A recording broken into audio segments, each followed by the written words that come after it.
ಎಲ್ರಿಗೂ ನಮಸ್ಕಾರ. Welcome to my mini vlog. Last ವಿಡಿಯೋದಲ್ಲಿ ಮೆಂಟಲ್ ಹೆಲ್ತ್ ಬಗ್ಗೆ ಮಾತಾಡ್ತಾ ಇದ್ದೆ. ಸೊ ಆಂಗ್ಸೈಟಿ ಮತ್ತು ಪ್ಯಾನಿಕ್ ಅಟ್ಯಾಕ್ನ ಅನುಭವಿಸಿಲ್ಲ ಅಂದರೆ ಇದನ್ನು ಎಕ್ಸ್ಪ್ಲೈನ್ ಮಾಡೋದು ಸ್ವಲ್ಪ ಕಷ್ಟ. ಆದರೆ ಎಕ್ಸ್ಪೀರಿಯೆನ್ಸ್ ಮಾಡಿದವ್ರಿಗೆ ಗೊತ್ತಿರುತ್ತೆ ಇದು ಎಷ್ಟು ಕಷ್ಟ, ಇದು ಎಷ್ಟು ಭಯಾನಕ ಅಂತ.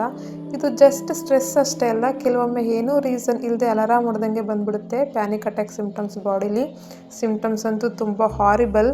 ಏನೂ ಆಗೋದಿಲ್ಲ ಆದರೂ ಏನೋ ಆಗುತ್ತದೆ ಅನ್ನೋ ಭಯ, ಏನು ಆಗ್ಬಿಡುತ್ತೋ ಏನೋ ಆಗ್ತಾಯಿದೆ ಅನ್ನೋ ಕಲ್ಪನೆಯಲ್ಲೇ ಇರ್ತೀವಿ.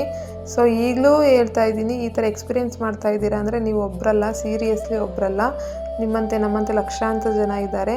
So don't worry, B com. ಇದು ಒಂದು ನಮಗೆ ಕಲಿಸೋಕೆ ಬಂದಿರೋ ಒಂದು ಪಾಠ ಅನ್ಕೋಬೇಕಷ್ಟೇ. ಸೊ ಇದನ್ನು ಫಸ್ಟ್ ಅಕ್ಸೆಪ್ಟ್ ಮಾಡಿಕೊಂಡು ಇದರಿಂದ ಹೊರ ಬರೋ ಪ್ರಯತ್ನ ಮಾಡಬೇಕು. ನಾವು ಮನಸ್ಸು ಮಾಡಿದರೆ ಖಂಡಿತ ಆಗುತ್ತೆ. ಸೊ ಇದಕ್ಕೆ ಎಕ್ಸಾಂಪಲ್ ನಾನೇ. ಸೊ ನಾನು ಹೊರ ಬರೋಕ್ಕೆ ಯಾವ ರೀತಿ ನಾನು ಲೈಫ್ ಸ್ಟೈಲ್ನ ಚೇಂಜ್ ಮಾಡಿಕೊಂಡೆ ಅಂತ ನೆಕ್ಸ್ಟ್ ವೀಡಿಯೋಗಳಲ್ಲಿ ಶೇರ್ ಮಾಡ್ತೀನಿ. So thank you.